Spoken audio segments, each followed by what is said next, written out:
China and Canada are committed to advancing the new strategic partnership between the two countries in the spirit of mutual respect and mutual benefit for the greater benefit of the people of both countries. That was announced by both sides as the Canadian Prime Minister Mark Carney wrapped up his official visit to China. That was his first to China as the Prime Minister of Canada.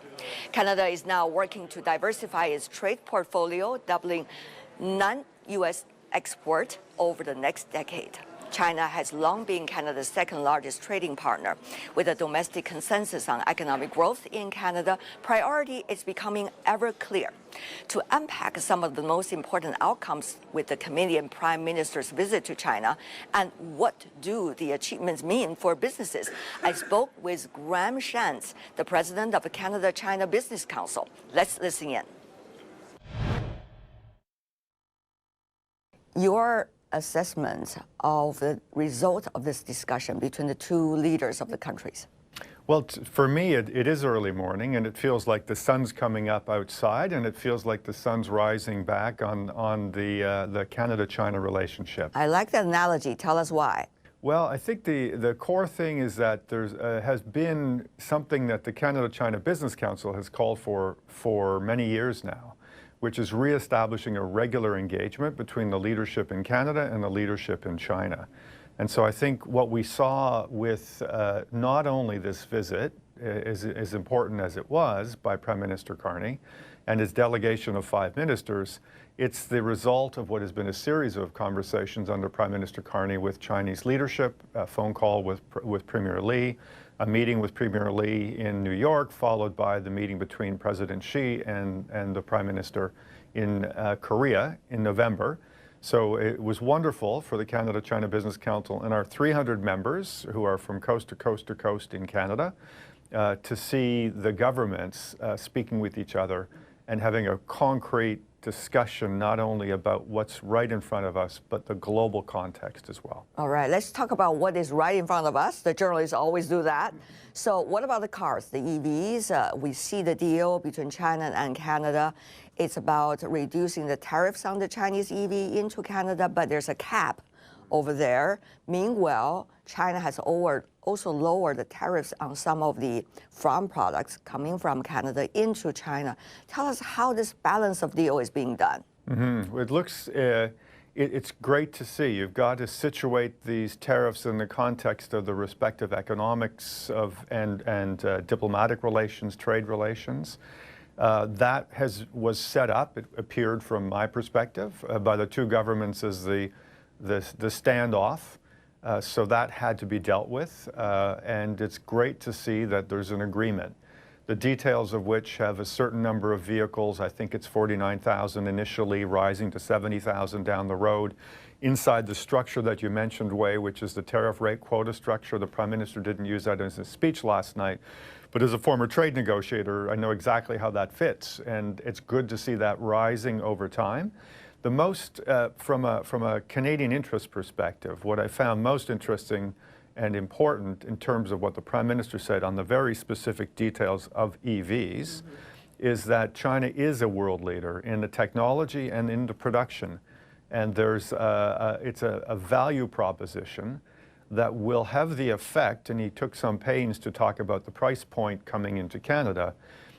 As a Canadian, it's a lower price point than others can supply the Canadian market, which is super important in terms of the transition on vehicles, because at the moment, EVs are almost unobtainable by normal Canadians, if I can put it that way. So it's good to see that that's part of the consideration. But equally importantly, it's not just the sale of cars manufactured in China into the Canadian market. It's a commitment to see the possibility of assembly operations in Canada by Chinese EV manufacturers over time. My own hometown is in an area that's in the middle of the car industry in Canada, Southern Ontario, a little town called Waterloo.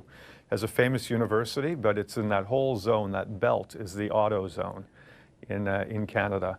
So it was great to see that there's the possibility of assembly in Canada, which is really important because we have a very good world-leading parts manufacturing operations in that area. some of which have actually come over here and have substantial investments in China. Now, Mr. President, there were a lot of discussions, if not rhetorics, between Canada and your neighbor about the auto industry, whether one needs or the other or not, and what is the nature of this interaction. Now, how do you see this China negotiation with Canada with the backdrop of that and the overall evolvement of the auto industry in the world? Yeah, you're taking me back to the negotiating room in the late 1990s for China joining the World Trade Organization. And at that time, it was really the European original equipment manufacturers and the U.S. original equipment manufacturers through their negotiators, their respective negotiators, trying to gain access into the China market. So if you flash forward to today and you see the light vehicle sales in China, which are something like 25 million a year, I think the U.S. market is, or the European market is something like 22 million a year. The U.S. market is maybe 16, 18 million. Nobody would have predicted in 1998, 1999, 2000 that the Chinese market for personal motor vehicles, light motor vehicles, would be that number. And nobody would have predicted that it would be electric, that the majority now, as I understand it, of sales in China and on the EVs. So it's a remarkable turnaround, which I can say I've witnessed in terms of the quality of air around the roads in Beijing, to pick one example. And as a result of that, what does that mean for Canada to be sustainable in the industry when you talk about this deal between China and Canada, not only on the cap, on the tariffs, but also on the future investment into Canada? Well, I think we remain a very attractive investment proposition. I think we'll continue to have a very vibrant automotive parts and final assembly. And Canada itself has trade agreements, free trade agreements, with a host of other countries, including access to the European market. So while some Chinese manufacturers would normally think, well, why go to Canada just to get access to the U.S. market? The answer to that is, well, you're gaining access to the Canadian market. You're also gaining access to the European market in terms of assembly. And given the quality of our workforce, the tax rates that we have, I think it will be attractive for inbound investment from China. Many of the farmers in Canada are also applauding right now because we have seen the reduction of tariffs against the Canadian farm products by China. So what does that mean? How much impact will that make? I think it'll make a lot of impact for Canadian farmers, as well as we have meat producers as well, and in canola, on pulses.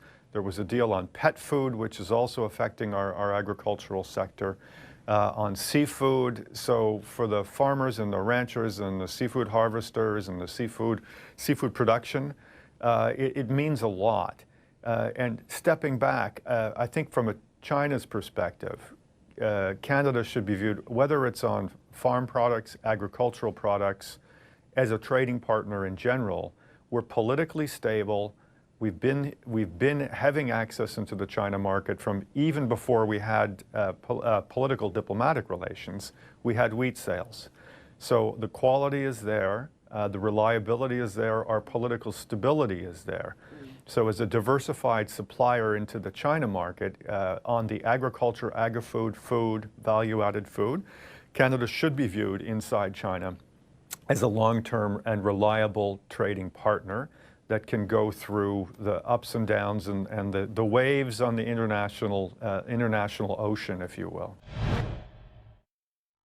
Can China or others trust the capability of this administration to implement the results of the discussion?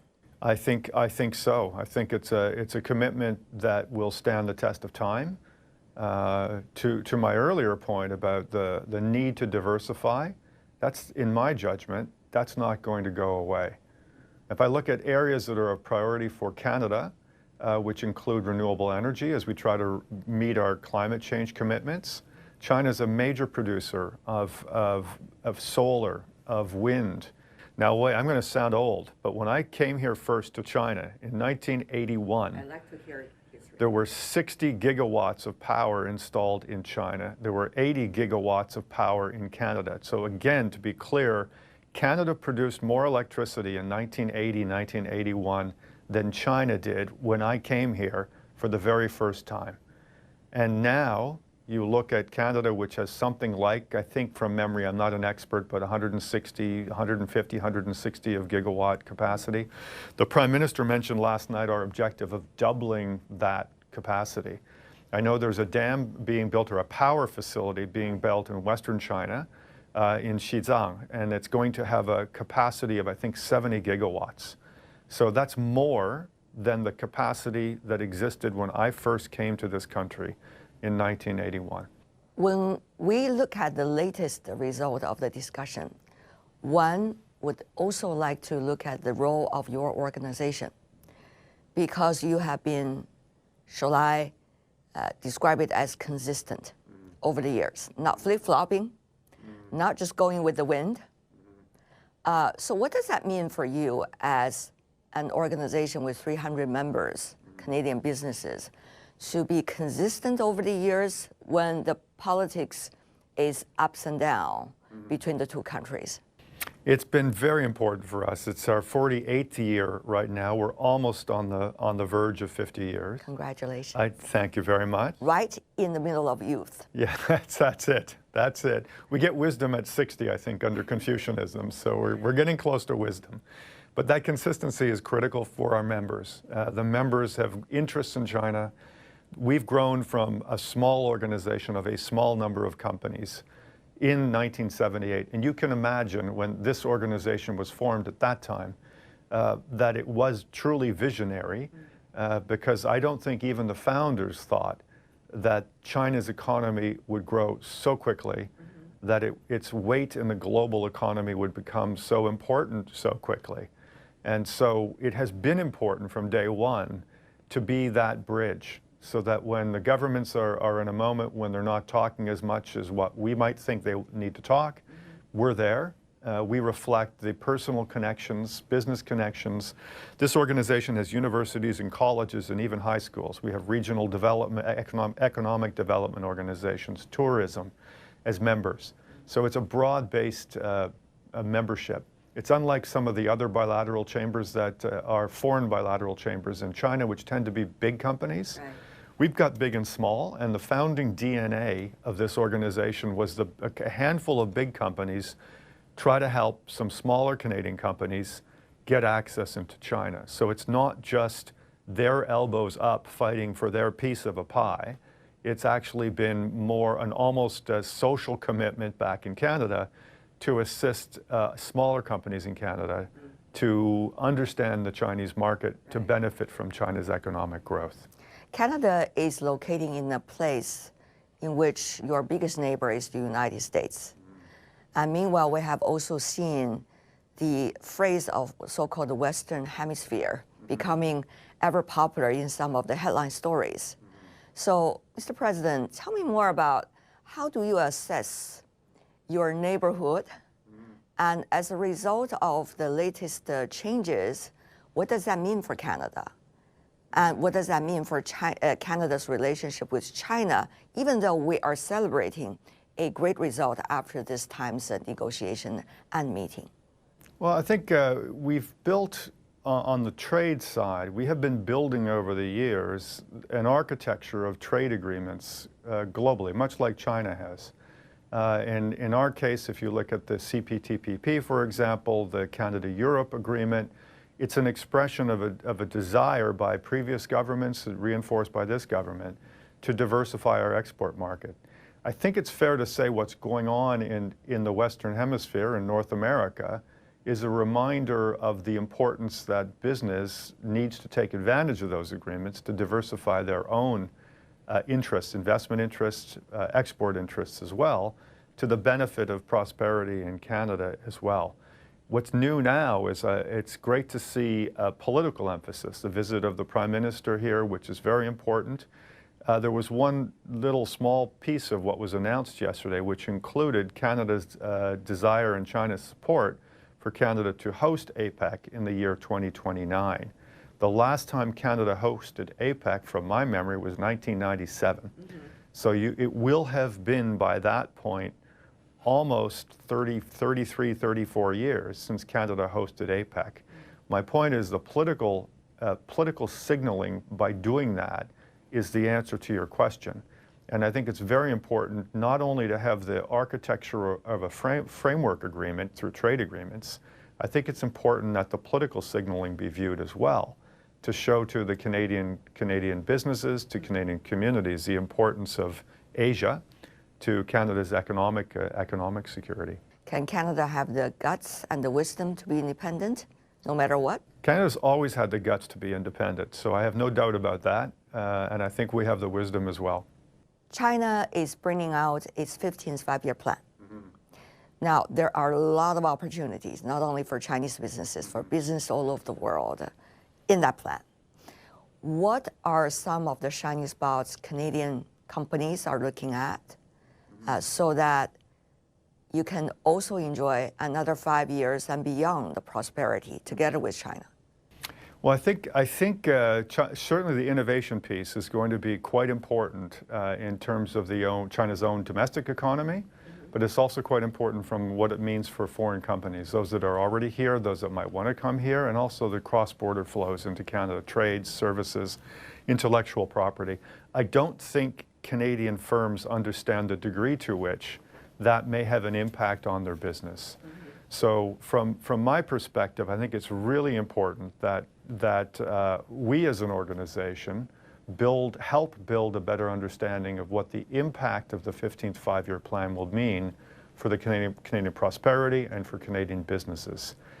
In addition, I've had many conversations with my friends here in China about the planning process and the plan itself, saying that it used to be that nobody noticed China's five-year plans, but now, of course, people are because of the impact on global trade flows and opportunities, et cetera.